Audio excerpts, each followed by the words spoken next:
ఎన్నో విషయాలు అటు భక్తి పరంగా, ఇటు రాజకీయ పరంగా, ఆస్ట్రాలజీ పరంగా చాలా విషయాలు మనం మన ఛానల్లో మాట్లాడుకుంటూ ఉంటాం. అయితే మాసం మారింది అంటే ఖచ్చితంగా ప్రతి ఒక్కళ్ళు చాలా వరకు చూసేది రాశి ఫలాలు. ఇక మేషరాశి మొదలు మీనరాశి వరకు వివిధ రాశుల యొక్క ఫలితాలు ఏ విధంగా ఉన్నాయి, అదేవిధంగా లక్ష్మీదేవి అనుగ్రహం పొందాలి అంటే ఏం చేయాలి, ఎలాంటి మంత్రాన్ని ఉపదేశించాలి, లేదా ఎలాంటి మంత్రోచ్చారణ వలన మనకి లాభాలు కలుగుతాయి, ఈ విషయాలన్నీ కూడా తెలుసుకునే ప్రయత్నం చేద్దాం. నమస్కారం రఘు. నమస్తే. రఘుప్రియ గారు, ఇక తదుపరి రాశి వృశ్చిక రాశి. వృశ్చిక రాశి వారికి ఏ విధంగా ఉందండి జూలై మాసం?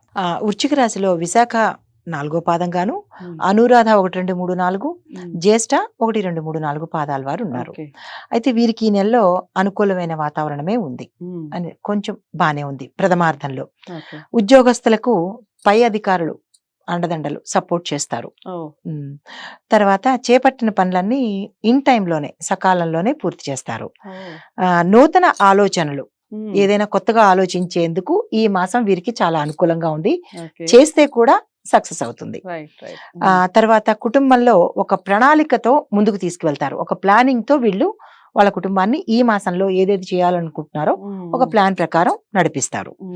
తర్వాత నూతన వ్యాపారానికి పెట్టుబడులు లభిస్తాయి. నేను నెక్స్ట్ మంత్ చేసుకుందాం అనుకుంటున్నాను ఇలాగా అని అప్రోచ్ అయితే కనుక వారికి తగిన పెట్టుబడులు ఈ మాసంలో అందుతాయి.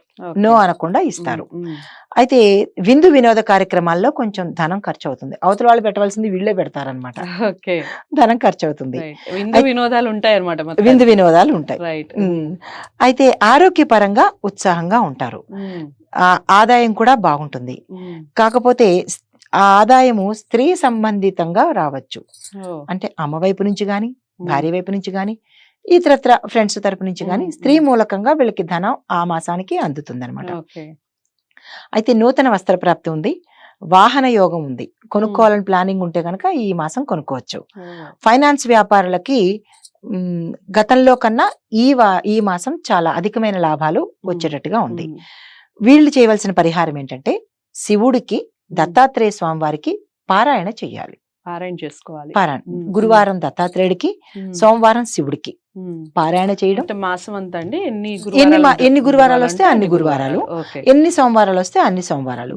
శివుడికి సాయంత్రం సమయంలో ప్రదోష వేళలో శివాష్టోత్రం చదువుకున్నా, ఇంట్లో చేసుకున్నా, గుడికి వెళ్ళిన వీళ్ళ సమయాన్ని బట్టి, వీళ్ళ అనుకూలతను బట్టి శివుడికి కంపల్సరీగా చేసుకోవాలి. దత్తాత్రేయుడికి ఘోర కష్టధరణ దత్తాత్రేయ స్తోత్రం ఉంది, అదొకటి చేసుకోవచ్చు. దత్తాత్రేయుడు అష్టోత్తరాలు చేసుకోవచ్చు. గురువారం నాడు ఏ గురు సంబంధిత ఆలయానికైనా వెళ్ళి అక్కడ పారాయణ చేసుకోవచ్చు, లేదా అక్కడికి కుదరకపోతే ఇంట్లోనైనా. కానీ తప్పనిసరిగా శివుడికి, దత్తాత్రేయుడికి మాత్రం వీళ్ళు చేసుకోవాలి. అది తప్పదు. తర్వాత వీళ్ళకి గోచార రీత్యా అర్ధాష్టమ శని ప్రభావంతో ఉన్నారు. అర్ధాష్టమ శని ప్రభావం అంటే కొంచెం ఇబ్బంది కలగనట్టుగా ఉంటుంది, బట్ ఇబ్బంది ఉంటుంది అనమాట. ద్వితీయార్థంలో ఉంటుంది.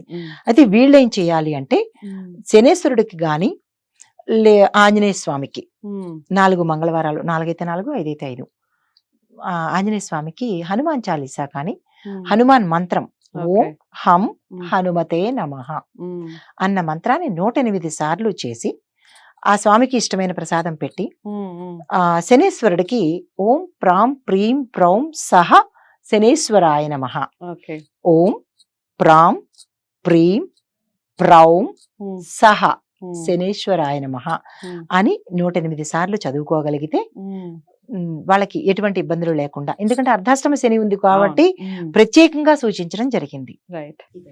సో వృశ్చిక రాశి వారికి కూడా బాగుందండి. మీరు ఎంత మీకు అర్ధాష్టమ శని ఉన్నా కూడా ఇప్పుడు రఘుప్రియ గారు చెప్పినటువంటి విషయాల్లో మీకు చక్కగా వాహన యోగం ఉంది, చక్కగా శుభకార్యాలు ఉన్నాయి, నూతన వస్త్రాలు కొంటారు. ఇంతకన్నా మించిందే ఉంది. మనకి పాజిటివ్ అనే థింకింగ్ అనేది ఉంటే ఖచ్చితంగా అంత పాజిటివ్గానే జరుగుతుంది. ఇన్ కేస్ మీకు ఇంకా ఏమన్నా చేసుకోవాలి, పరిహారాలు చేసుకోవాలంటే పరిహారాలు చేసుకుంటూనే జాతకాలని పరిశీలించుకొని పరిహారాలు చేసుకోవడం వల్ల మంచి ఫలితాలు ఉంటాయి. సో జాతకాలు పరిశీలించుకోవాలి అనుకుంటే, రఘుప్రియ గారిని కలవాలి అనుకున్న స్క్రీన్ మీద కనపడే నెంబర్కి కాల్ చేయండి. మీకు తగ్గ పరిహారాలు చెప్పడం జరుగుతుంది. వాటిని తూచా తప్పకుండా చేసుకోవటం వల్ల 100% రిజల్ట్ ఉంటుంది. సో వీడియో నచ్చింది అనుకుంటున్నాను. వృశ్చిక రాశి వారందరికీ చేరవేయండి, లైక్ చేసి ఛానల్ని సబ్స్క్రైబ్ చేసుకోండి. తదుపరి రాశితో మళ్ళీ కలుస్తాను. నమస్తే.